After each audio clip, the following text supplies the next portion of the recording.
know what to do with my time. I'm so lonesome for you, it's a crime. Baby, if you knew love ever let you down, come on back, I will be around, just waiting for you. I just don't know what to do.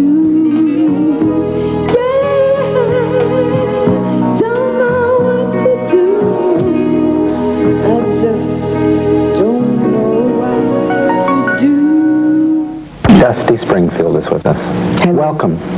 Welcome it's a pleasure. to you. It's a pleasure to be sitting here with you, and I want to tell you something. I think there's something prophetic about the two of us being together. Not only the truth that I admire you and your work, but that I went to California, you went to California, and I was sitting in the back of a taxi, and I had all of these Dusty Springfield notes in my lap. Mm-hmm. And I looked up at one point, and as you go into Los Angeles and you're on that freeway and you see all those signs, and I saw the sign that said Bakersfield. I looked down at my notes, and there you were saying, and I drive along the freeway in Los Angeles, and I look up and I see the sign Bakersfield, and I think, why doesn't it say Manchester? That's true. And what do you associate Bakersfield with?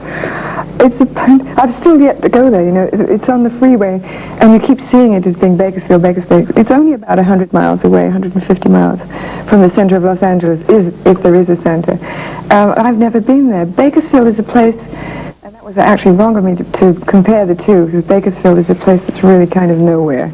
Manchester, to Londoners, is considered nowhere too, but at least it's a big city and it has a hub. Bakersfield is sort of the country and western capital of the western United States, and it's full of Basque shepherds. I believe the food's very good if you're into mutton. I love mutton. Do you? Yeah, a great mutton stew in Bakersfield, so I'm told. Isn't there a name in show business you associate with that sign too? Is there? Tell me. I thought you looked up and said Bakersfield. That's where Marilyn Monroe was born. Oh my God, thank you for reminding me. I'd completely forgotten that. Norma Jean Doherty, right? That's what was her first name? It was Norma Jean. Mortensen. Mortensen was the original. Mortensen. Yeah. My God, there is something more about Bakersfield. There's also a milk churn that's run by a dog. It goes round in circles and churns milk. That's the only thing I really know about Bakersfield. I just wondered, Dusty, if you would show up today for this conversation clutching Einstein. Einstein. Is he still in your life? Where is Einstein? Where is Einstein's in Einstein? the kitchen. Einstein is a very small teddy bear, as you obviously know, who's in a dress. That's one of his problems. He doesn't go out very often. He's very small. His mother dresses him in old nightgowns. What can he It's a expect? very lovely purple thingy.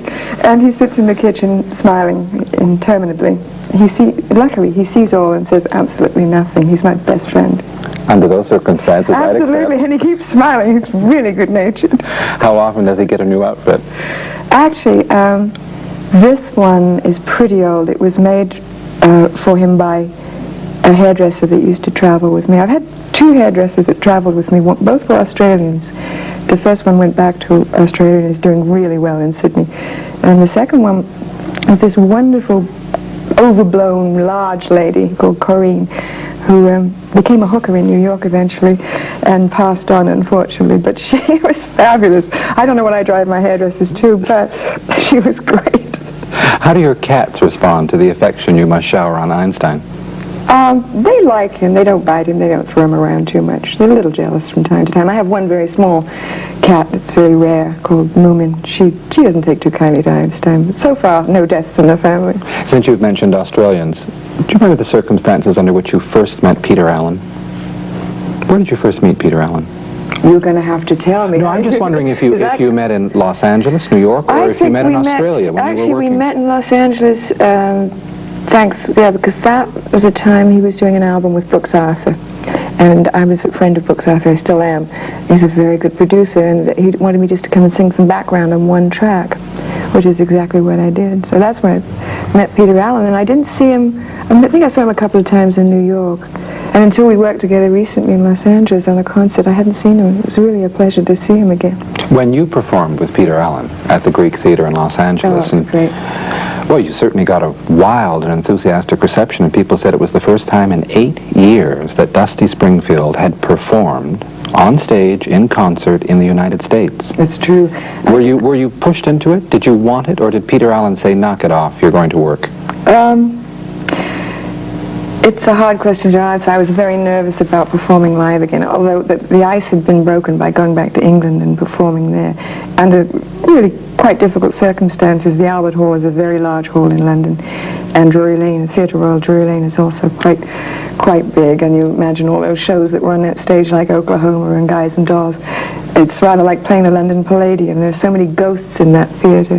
There's a mirror on the side of the stage at Drury Lane that was used by Sir Henry Irving, and it's the same mirror that you check yourself out in just before you go on stage. It's great.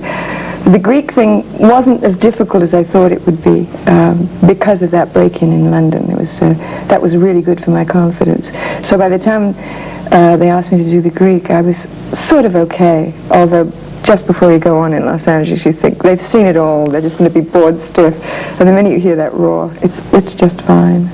I thought one of the cliches, Dusty, about Los Angeles was they'd done it all. I didn't realize they'd done it all and seen it all. So they think.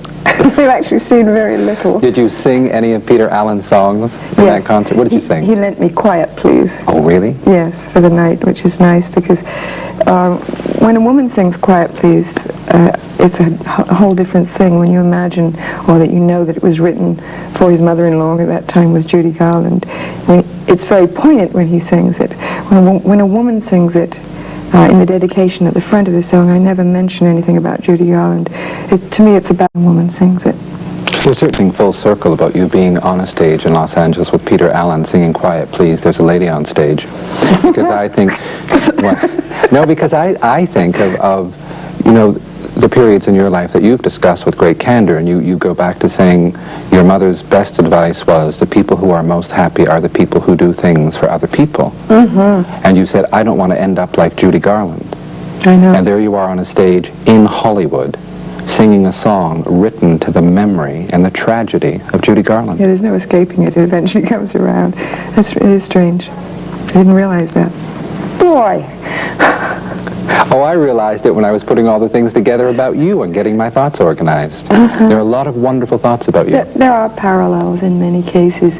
I think one of the dangers of being somebody like Judy Garland or whoever has a cult following, I'm not putting myself in that category. I do have a certain amount of cult following, but the really big cult followings can be really destructive because you get very caught up in pleasing and feeding that cult.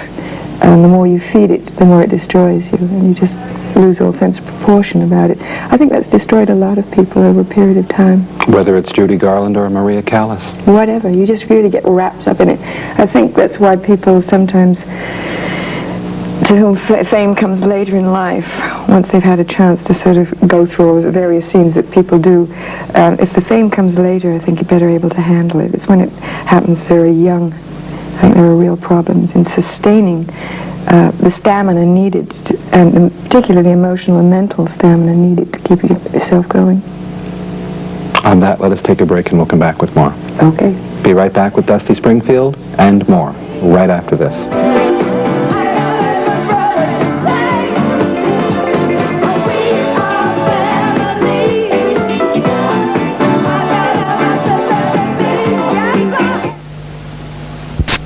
This with us. Before we went away on that break, we were talking about you working in Los Angeles in America for the first time in 8 years with Peter Allen, talking about Judy Garland and pressure, and finding out what an almost alarming romantic you are.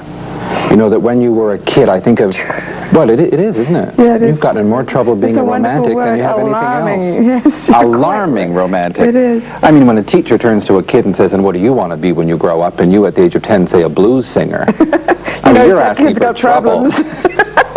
Why at the age of 10, Dusty, how did you have the audacity at 10 to say blues singer? What did you know? Well, it sounded good. I had no idea what it meant, and I still don't know. It sounded exotic. It certainly wasn't what any of the other kids wanted to be. They wanted to be, real sensible things like radiographers. And blues singer had this sort of exoticism to it. It also meant black. I was fascinated with black faces and black voices, and it was all sort of tied up with that fascination, I'm sure. I had no idea what it meant. What happened to you? Perhaps you know. No, I don't know. I never had... I have no real idea what the blues are, vocally, that is. Is it a sound or is it a state of mind? It's a state of mind and a feeling, I think. It's, you certainly don't have to be black to sing the blues, whatever they are. But when you talk the way you do about people like Baby Washington and Phyllis Hyman, Yeah. and you express the enthusiasm for a young performer like Michael Jackson, how much of what you get out of them, are there blues in those names? Who was Baby Washington, Dusty? Baby Washington was a singer that was sort of early 60s. When I was still with a group called the Springfields, we came to the States actually only once, but I remember walking through New York and just through the Times Square area. They have all the record shops with the music blasting out, and there were old records like Tell Him by the Exciters and all sorts of things like that, which we had never been exposed to in England. We were still with Patti Page and Teresa Brewer, both fine singers, of course, but not exactly my cup of tea. And I heard all this music, and Baby Washington was that era. She had a wonderful, grainy, gritty, deep brown voice that the equivalent now would be, let me see, Millie Jackson. Dirty, low-down voice. And this, to me, being a little white, convent-educated Irish teenager almost, and this was an amazing thing. And those were my earliest influences. Michael Jackson, even with all the slickness, he can sing ballads and just make me cry. He's so talented. What is it you admire about Diana Ross? I think it's the way she's progressed and survived that whole era. I mean, the first show I ever did in the States was at the Brooklyn Fox with the Supremes, Martha and the Vandellas, Smokey and the Miracles, the Stevie Wonder, the whole Motown Revue. And I was just about the only white act on it. And seeing Diana Ross at that time with these little spindly legs and a chiffon dress doing Baby Love, oh Baby Love. It was amazing because her hair was so different and they were all so frightened. And the fact that she came through and sustained and became a better singer and is just generally seems to be so much aware of what's going on around her in the world as regards music that whoever produces her is really slick. I mean, it has changed from time to time. But the fact is that she's very bright, and I think she's really quite wise about things, and she's sustained this great career and progressed to the point where I don't know how much further she can go, except in acting. I'm quite sure she'll continue there. She's great. I always wonder when I meet someone like you, and you're talked about the way you are behind your back by other musicians, and I see and I hear people like Tony Bennett, Ella Fitzgerald, Peggy Lee, say wonderful things about you. You do? Yes, I do. Yes, I have. Good Lord. As a matter of truth. I'd like to use stronger language, but that's amazing. Then I'm in California. Peggy Lee? Peggy Lee. I idolize Peggy Lee. Have you told her? No. Well, how's she supposed to know? How are you supposed to know she respects you? What's wrong with you people in this business? You never tell each I just other. send her a telex. I never get hold of her. Isn't that true that people in the business very often don't know anything about each other, where people assume everyone knows everybody? That's why praise is so important. I've been very lucky with peer respect, but I mean, when you say Peggy Lee, I just, that's amazing. Do you know what else happened to me when I mentioned your name in California? I was doing People ran away. No, not at all. No. There were no waiters you'd thrown pies at where I was. No, I was very good in California. I mellowed out. It's really laid back. I see. Have you seen the play in California, New York, or Toronto called I'm Getting My Act Together and Taking It on the Road? Strangely enough, I was offered the lead in that in London. And it never opened in London, but the producers of it in L.A. wanted to take it to London. This was before it came to L.A. It was still playing in New York. It still is, isn't it?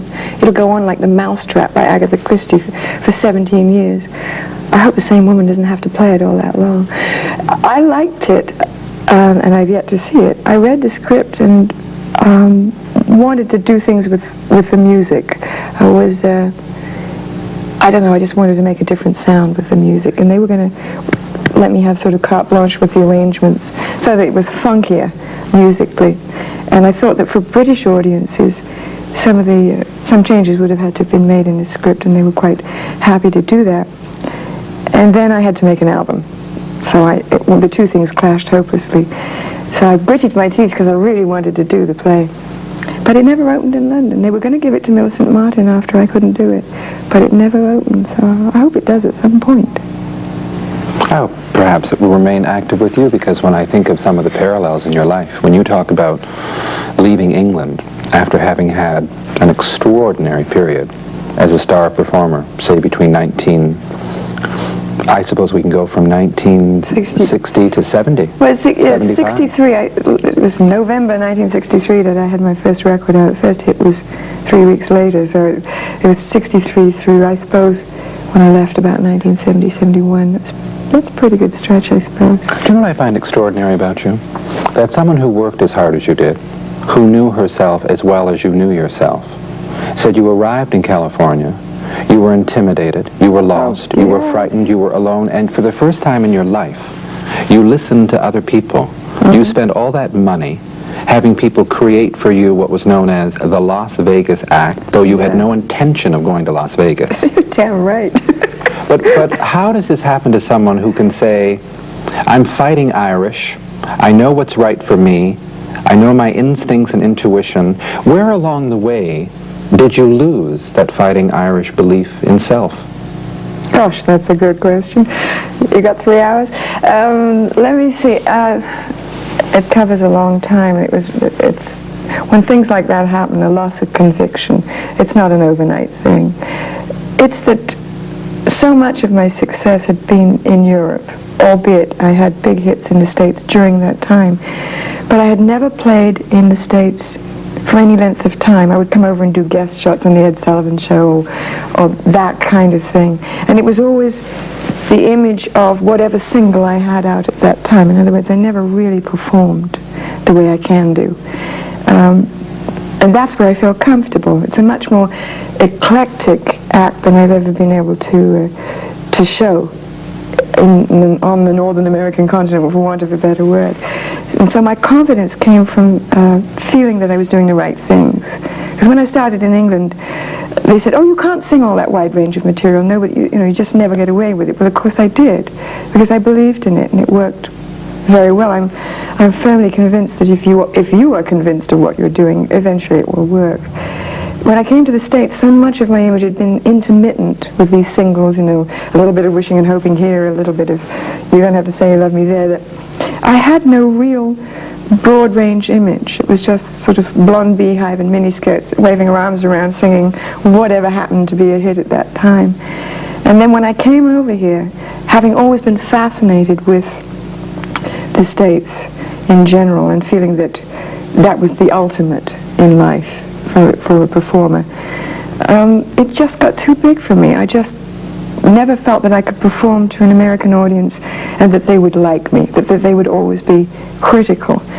It has been an absolute delight to discover that they are no more critical, in fact sometimes less so, and far kinder than a lot of European audiences.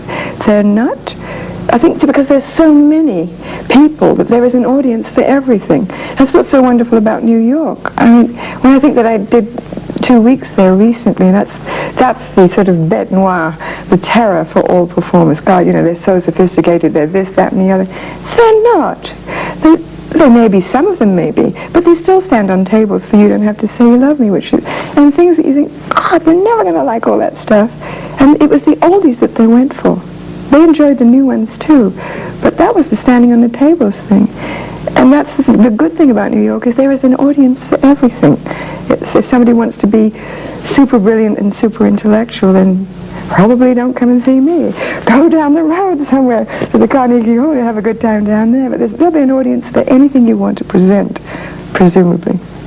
That's nice. I believe you, and we will take another break on that and come back with more, okay? Be right back with Dusty Springfield and more right after this.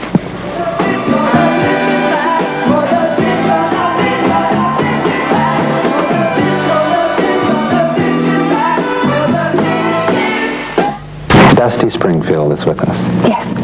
I made a comment earlier about you being alarmingly romantic, and part of what I was basing it on was the determination, how you could say that the Palladium, the London Palladium, or performing at Royal Command performances, however much you did, that the goal was always Hollywood, and that there was always this convent-educated Roman Catholic little girl who was growing up on 20th Century Fox movies You bet. and humming everything from When Irish Eyes Are Smiling to And name Wabash Avenue.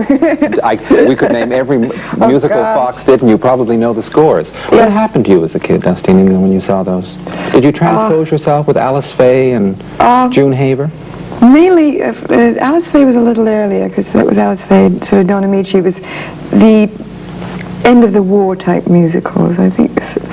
My mother really went to the pictures so that she could get off her feet for the afternoon, and she was so tired, poor lady, she was never meant to be a housewife.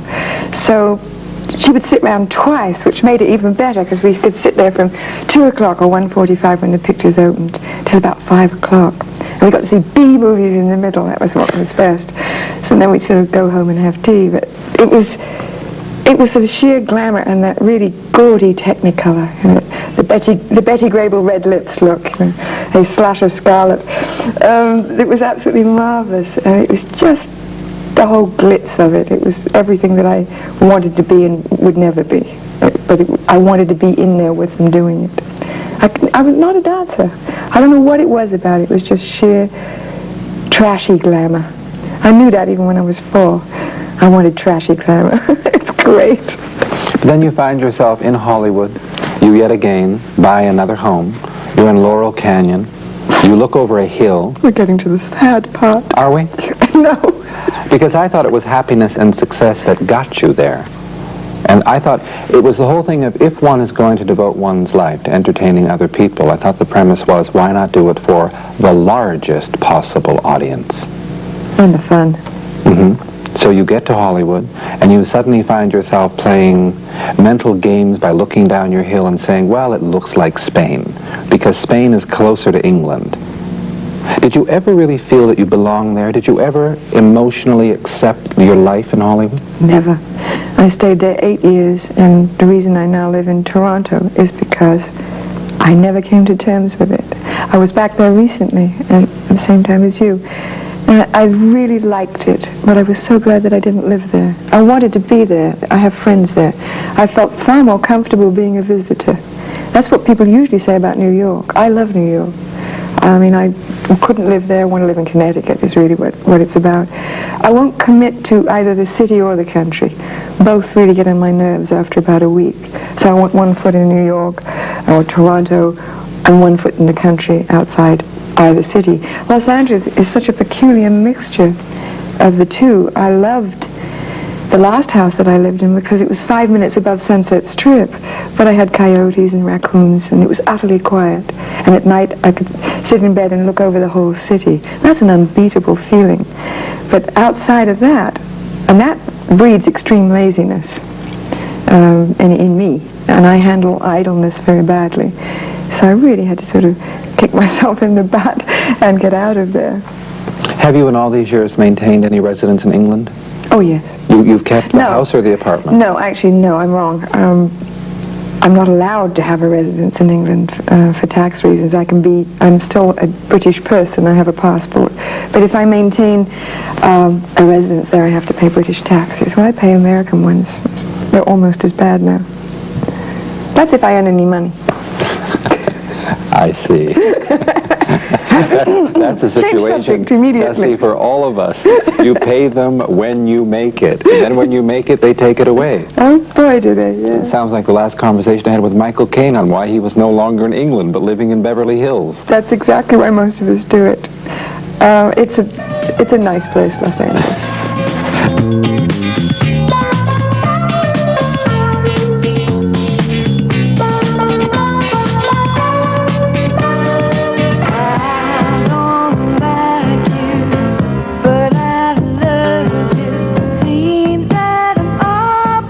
The Dusty Springfield of the 1980s says, I'm a lady who has learned not to expect too much from life. And that's not a downer, because there is a difference between expectation and hope. I shall become something different and successful all over again. I will retain the good things because they're still valid, but I want to add to them, not live off them. And we'll be right back with Dusty Springfield.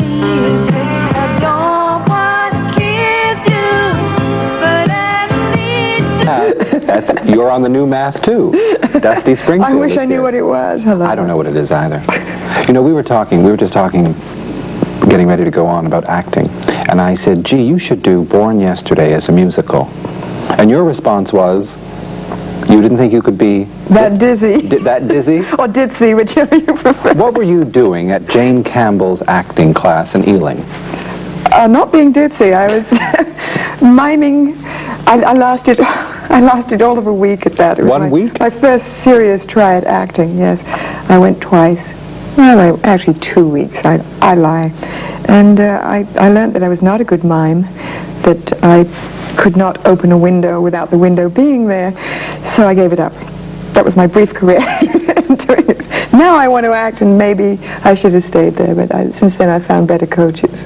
I think of the vocal coach you went to, one of the first ones you had in America, who said to you, all I can do is educate your voice for the onslaught it's going to take. Poor man. Yes, he used to perspire What a do you say great when a deal. vocal coach tells you that, Dusty? What I agree with onslaught? him. No, I agree with him. I have very little technical expertise, which is a shame because it does cause some problems. I mean, if I really envy someone like Tina Turner who can just yell, and singers like that just don't ever seem to lose their throats or their voices. They can go on forever. Even when they can barely talk, they can still sing. That is a God-given gift, I think, to Tina. In other people's cases, it's training. Training really is breathing and using the vocal equipment properly, as you know. And I'm afraid I just don't do it. I mean well when I go on stage, but I just lose contact with any form of discipline. To me, I've always gone for the end effect, and the cost, to hell with the cost. It's the effect. I really want to please the people, and I'll do it any way I can. I think I'm being reminded when you talk about Tina Turner that you are the same artist who said that if you were putting a nightclub act together, you'd pinch a lot of hers. Oh, God, yes, she's great. I didn't see her here. Apparently she was in Toronto fairly recently. She certainly was. Oh, Lord. I think she's the best female entertainer I've ever seen. But you know what surprises me? After all the albums, the success, the longevity of the career, that you will say now, how you abused your voice, how you were up there getting ready to hit notes and thinking in your brain, looking at the audience, if you knew that I'm wondering along with you if I'm going to hit it. Yeah, that makes everyone very tense, and they all fall over and enjoy it. You know, we're all drama queens. We just enjoy it all. That's what makes it so nervy. That's what Piaf had, to a lesser extent, and considerably lesser. Some other people have it, but it is that sort of, I guess, almost tragic quality of, is this person going to make it or not? And you can feel the audience practically lifting you up. But didn't Judy Garland excel at that? Almost having the audience finish the song with her? Yeah, one wonders how much people like that, I have no idea, actually sort of make that a part of the act. I really don't. I'd love to have an easy time on stage, but it never works out that way. I mean, I really need the audience to lift me up, and they do. It's a wonderful feeling. I wonder with someone like you if perhaps, you know, Barbra Streisand will say now, and Diana Ross has said it, that Streisand will say, I never meant to sing. I just couldn't get a job acting. And that when there were clubs in New York like the Bonsoir and the Blue Angel, and there were talent contests, people like Barbra Streisand, who kept getting thrown out of producers' offices, would sing a song that led to a job. And I just wonder if you had gotten, I'm not forgetting you've done film work. Very little. True. But did you want first to be an actress or Yes. I mean, a classical Shakespearean actress. I mean, that's after I got over the week where I wanted to be a blues singer. Then I went to every play that the Old Vic put on every week in London. That was when we moved to London. I was brought up outside London. And I really, seriously, I wanted to be a serious actress. But as I went on, I found that a lot of my need in doing anything in the performing arts was the need to be noticed. And I knew that the chances were better, having been born with this strange little voice, that I'd be noticed more doing that, singing, than by acting. And I suppose as a teenager I was a lot brighter than I am now. I see. Was that Well, the height of intuition? one's intelligence is supposed to be at 18 or 19 or something, I think. I see. I'll go along with that. You mean we both missed something now? Yep, I didn't notice it at the time. How did Mary, I want to get this straight, so I will look. I just want to get all the names correct. Okay. How did Mary, Isabel, Catherine Bernadette O'Brien become Dusty Springfield? Wow, I'd even forgotten one of those. I had to look. I was afraid I'd leave out Catherine or Bernadette. How did she become Dusty Springfield? Yes, why Dusty, first of all? Dusty was I'm still trying to find the so-and-so that pinned that on me. It was a nickname from my tomboy days as a teenager, or sort of, as an 11, 12, 13-year-old, I was pure St. Trinian's, sheer horror. Hockey sticks, the works, the worst kid you ever saw in your life. Round glasses, Panama hat, pure Runnels Cell, just a disaster area. And then I guess it was really an overnight thing that I decided I must change. I think towards the last years of my schooling, I realized that this person that was looking at me in the mirror, or back at me in the mirror, was not going to make it. She was going to be a librarian. So she better do something. So this complete metamorphosis took place. The Springfield came later because of the group Springfields, and since I was the lead singer, I couldn't exactly dump that. It's not a name I've always been very happy with, because it's often sort of pinned me into being country and western, which I'm not. But the metamorphosis came long before Dusty Springfield came about. It was sort of overnight from gym slips and hockey sticks into sort of French pleat. You know, I had auburn hair then, and sort of sleek black dresses from Harrods in London, and it was a whole different thing. I just decided I wanted to be someone else, so I became someone else. Now I'm trying to find the other one. Or I have been for some the one time. you were when the you were 18? The one I left behind. She just caught up with me about 3 years ago, actually. As long as she's catching up. Oh, she's there now. Takes a while. How did you first meet Anne-Marie? How did you enter each other's lives? Let me see. Where did I first meet Anne? It was either at the Palladium. I was in Los Angeles. In Los Angeles, I went to see her somewhere or other, and then she came with Bill, her husband, to the Palladium when I was doing it there, and they were absolutely delightful. And she asked me, and this was really an honor for me, because I'm a big fan, to do some backgrounds on an album here in Toronto. So they flew me up, and I sang a couple of notes here, there, and everywhere, and it was a wonderful experience, because I was with Diane Brooks, who was also a singer from up here. And incidentally, the more I'm here, the more I realize what incredible singers you have. We don't see enough of them. I mean, I'm no longer living in the States, so I say we loosely, but the exposure has got to be more for Canadian singers than it is in the States, because there's so many good ones.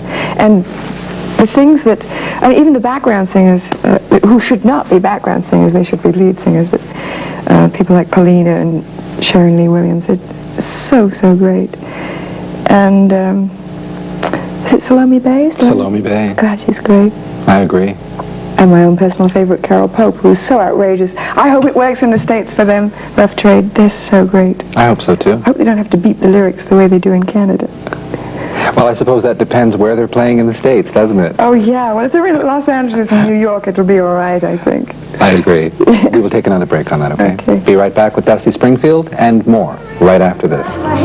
With myself. You certainly were. Well, I'm How glad do you somebody feel? is. I can't hear the singers. How do you feel watching yourself out of context like that? I'm very critical. I probably see things and hear things that other people don't. I enjoy that tape, as rough as it is, because as I was saying on the break, to a singer, not to be able to hear what they're singing is quite extraordinary. It must be like being deaf. I mean, just all you hear is a band and an audience, and you feel something going on in the muscles of your throat. But the hall is so big, and unless you've got some speakers down there relaying the monitor thing to mix to you, it's really deadly. So that whole show was done like that, and it really worked out quite well considering. Do you still, before a performance, do you still have that tape that vocal coach did for you that you would play? Yeah.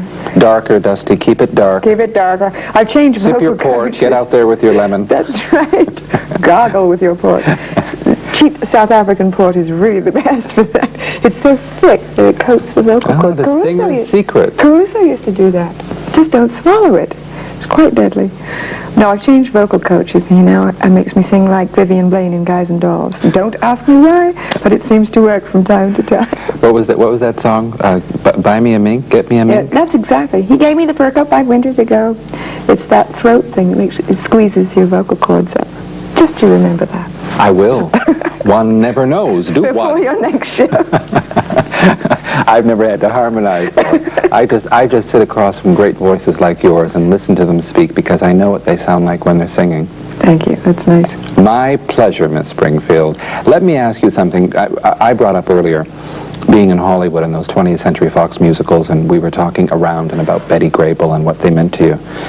And you talk about the difficult time in Hollywood and when things began to crumble. And you had a feeling that you were watching yourself perhaps become obsolete. And it was a time of such disenchantment, you say, that you began to experiment. You drank too much. Chemicals took over. You talk about drugs. And we've never had, I'm going back years with you, and you say, thank God, I knew how to get out of it. And that the self-esteem and the integrity were still there. But how, Dusty, does the disenchantment and the self-boredom, you said it was boredom with oneself that lets you slip? Well, somebody once wrote about me that my intolerance for boredom verged on the spectacular. I really deal with it very badly, probably because I was brought up to think that we were a fairly boring family. We didn't have much confidence in ourselves. The most awful thing that comes over you, and it still happens to me, and it's something I really have to slap myself for doing. I know that there are other singers who feel this. I'm not alone. The thought of doing things or trying to reproduce the high that you get out of a performance on first night, even if it goes wrong, trying to do that the second night, the third night, the fourth night, whatever, is very difficult to deal with. Trying to get that up again, and I find myself putting so much into that first night and being so up for it. And my first thought on coming off is, God, I've got to do this all over tomorrow night. I'm not alone. That sounds very jaded, but I've heard other singers say that. You just don't know how you can get all of that energy going again, but you do, of course. Performing is something that I can't say I actually look forward to. It's something that I enjoy once I'm doing it. I'm really a very lazy person, but once I'm out there, it's just fine. But the actual preparation and the sorting out and rehearsing, I really don't like at all. I've got to have that feedback. I've got to have people feed me and nurture me, as an audience often does. It's a kind of neurosis, I suppose. I think, in fact, I know it is. But it's a very pleasant one to have. But when you say, as you have in the past, that you come alive on stage, Yeah, I grow. I feel myself getting taller. is it what you're getting or what you're giving? It's a mixture. I mean, one can grow a great deal smaller if you're giving a great deal and nothing's coming back. I think it's really a two-way thing. Something seems to happen, and I'm very fortunate in this, and I don't believe it's something that I've worked at particularly. I think it was a gift. There is a communication on stage between myself and the audience. There is a contact, and it's totally a two-way flow. It's a very loving thing. It happened to me from the start, even when I was with the Springfields. It was not something I had to work at. I'm not that good at talking to an audience. I find myself feeling very naked when I have to talk to them. I can really express myself better when I'm singing. Because people like me best when I'm singing sad songs, basically. And because they can, I hate this, it sounds so Californian, they can relate to that. Everyone wants to feel a little sad because it's a great feeling from time to time. It's a very self-indulgent feeling. And they tune into that. And that's why they've always liked me to be a little bit sad. It's a nice feeling. What do you think, as an artist, audiences find in a performer like Bette Midler, who comes out and sets new standards of outrageousness? God, what do they find? That's the opposite side of the coin. They want to be shocked, they want to be delighted, and they want to laugh.